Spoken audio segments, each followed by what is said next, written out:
Okay, so the business keeps rolling in. I don't think I've gotten anything today, but I got this last night. I was wrapping up the day actually, and I didn't think I got this one. He came by, said, you work on John Deere 318s? Well, I mean, there's like a gazillion numbers, so as well, yeah, I can work on John Deere 318s. And I said, well, I'm sure I can. Yeah, so I didn't think he was all that impressed with me, so you can always get that sense. I think I even made a video about this particular encounter.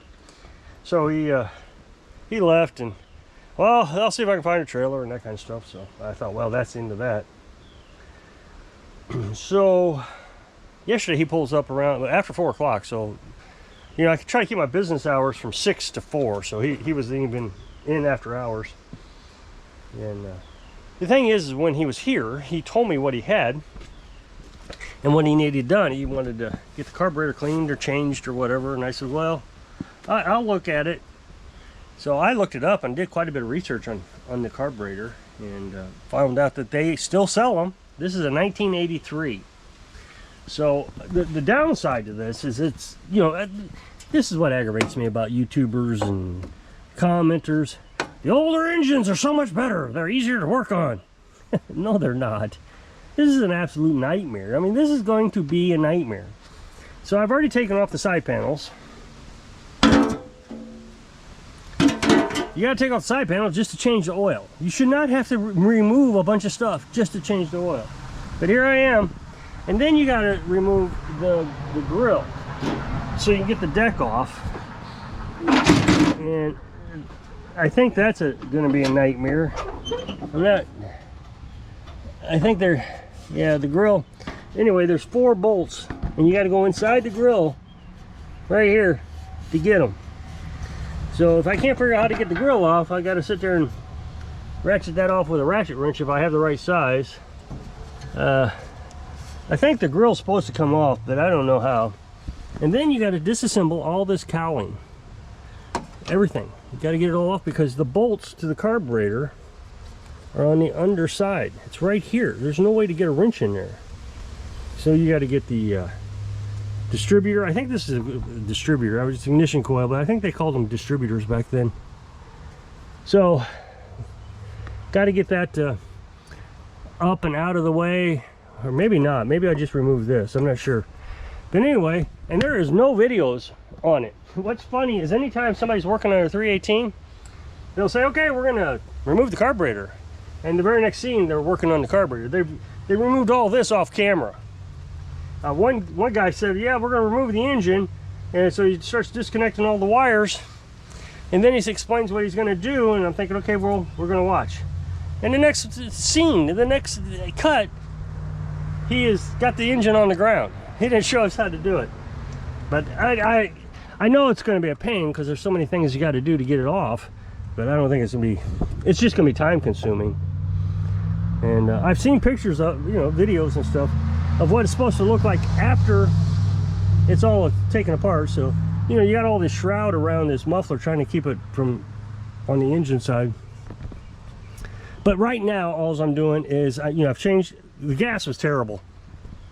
I said this to Carolyn this morning. People like that should not own machines like this. This is an antique. I mean, and they're pretty popular apparently. It's got power steering, hydraulic power steering.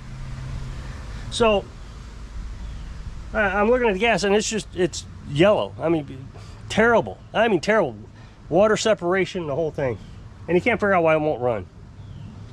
So I drained all the gas out, put a new fuel filter in it, and I'm just kind of making sure it's still looking clear. And I put seafoam in it. I'm crossing my fingers that seafoam will clean this. It runs. It just, you have to have the choke on, and it runs really well with the choke on, really well. So it's getting more air than fuel. You know, you got to have a balance of fuel air mixture. So it's getting way too much air. So that could be a bad gasket on the bottom side of that carburetor. So, or it could just be clogged ports inside the carburetor. If that's the case, seafoam might clean it up. Well, yeah, I don't know how to educate people. They keep bringing their lawnmowers in because the carburetor's all fouled up. What are you gonna do? I told you yesterday that the bank is having problems and my account was locked up. You know, they sold my bank to another bank, and over the weekend they did this huge transfer. I couldn't access my ATM cards. I couldn't access the account. Well, I don't know, about 6 o'clock last night, Google AdSense finally put my money into the account. So I was kind of thinking, well, maybe the account is working now. Wasn't sure. But yesterday I ordered several parts and they were all declined. So I ended up using the credit card. I hate doing that. So this morning it showed that my credit card had been used. So I transferred money from my account to the credit card, same bank. And it transferred, well, it removed money from my banking account. It didn't update the credit card, so we'll have to see if that actually works tomorrow. I'm sure it's a 24-hour hold thing. We'll see.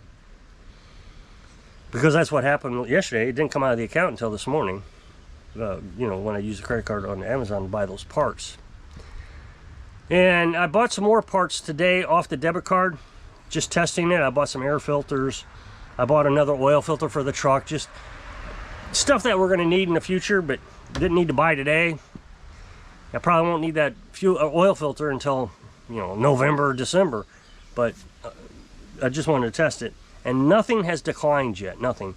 Oh, I bought a can of carb cleaner, so fingers crossed that it's working.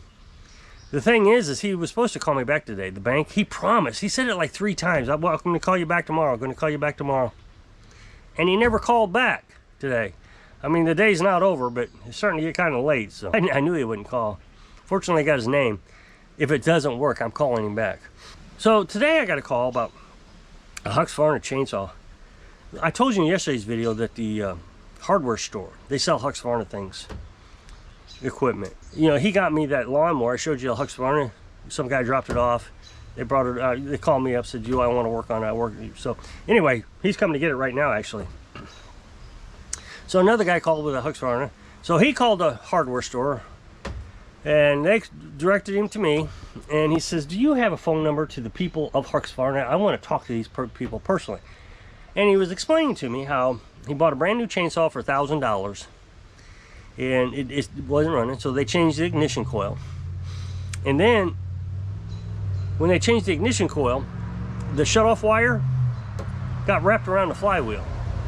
So he took it back and they replaced it again, you know, got the wire the way it was supposed to be, and it ripped it off again. I mean, this is just ridiculous. That's just how hard it is to put it on a wire so it doesn't get ripped off. I mean, zip tie, get it out of the way. So it was a long conversation. I thought he was going to bring it over, but then he decided he was going to fix it himself. So Carolyn and I was kind of talking about this today, about the quality of work I have to do compared to regular people. You know, when you work for a dealer like that, Husqvarna, really all you have to do is pass the test. You don't really, I mean, obviously you have to be able to pass the test, but you can get online. If I wanted to be a Briggs & Stratton certified mechanic where I could work on their warranty items, I don't want to. That'd be way too much business for me. But all I have to do is go in and take a test. If I didn't want to take the test, or couldn't take tests, or failed the test, all I got to do is pay for the test. There's an online course that I could take, so I can pay more money, and then I could be a certified Briggs & Stratton. So that's the same thing with Husqvarna. You go work for a company, a dealer, and in the back they got a shop that you can work on. And a lot of these dealers have to have a mechanic on staff. It's part of the deal. If you're going to sell their equipment, you have to have a mechanic. So they'll hire some guy and that likes doing it, you know, kind of like a, oh, well, I won't degrade anybody, but they just hire a guy. So I would imagine if somebody brings in a chainsaw and says, "Hey, can you work on it?" and it's out of warranty, they would probably do a pretty good job. The guy said that the warranty is over because the dealer has had it so long that now it's not running. He picked it up last night, his wife did, and it's not running again today, but he can't take it back because the warranty has expired. So, you know, a year warranty and it's already expired. if he were to take it in now, I'm sure the guy would do a fine job, because in order to get paid, he would have to make sure it's running. But when it's a warranty item like that, you don't have to, who cares if it runs? You can hold on to it for the entire year, put a wire on it, and give it back to him. You get paid for the warranty, whether it's working right or not. The mechanic does. So why put the effort into it? It's no big deal. I mean, especially if you got a guy who's a little cantankerous and a little stubborn, a little aggravating. He brings it in, this thing's not working, effing this and effing that, you know. Be like, all right, I'll show you. So he holds on to it for a year, puts in a new ignition coil, the wire rips off, he sends it back. That thing, you didn't do it right. And okay, so waits another year, you know, and now it's out of warranty. The guy's gonna have to fix it himself. So the guy is very aggravated with Husqvarna. They're never getting my business again. But with me, I have to do a good job every time. It's like this thing, I told him, I don't know if I told you this, I told him, I'll look at it, but if I can't find parts, then I'm gonna, you know, I'll just let you know I can't find parts. So I'm gonna take it one step at a time with this thing. You know, sea foam, if that doesn't work, we'll get a carburetor for 33 bucks. If that works, then we'll change the oil and do all the tune-up stuff that he wants to do. But at least I warned him, this is a possibility that, you know, this is an old machine. There may not be any parts. So, and he's cantankerous. He was using the F word quite a bit. I mean, nothing against me. I didn't do anything to it. But my reputation would get ruined so quick if I didn't fix it right. Because you paid me money and it's still not running. Whereas with the warranty, what difference is? Husqvarna pays the mechanic. You pick up the machine. It didn't work when you took it. It doesn't work now. So the only thing you're out is that $1,000. That's all. And that's not towards the mechanic. The mechanic's not going to lose business over that. Well, he might, but he probably won't. The Husqvarna will. I guess what I'm trying to say is I take pride, I've told you this many times, in doing a good job. I really want to do a good job.